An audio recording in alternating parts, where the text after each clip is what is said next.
Hi, welcome to HardReset.Info channel, dear viewers. In front of me ZTE A72S device, and now I'm gonna show you how to recover deleted photos and videos from the recycle bin. First, you need to open the Photos application and find the photo you want to remove.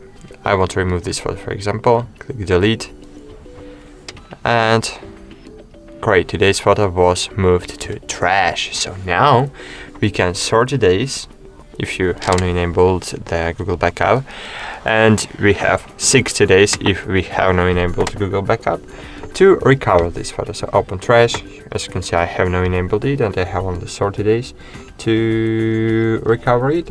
Choose it, click restore, go back, and great, photo was successfully restored from the trash bin.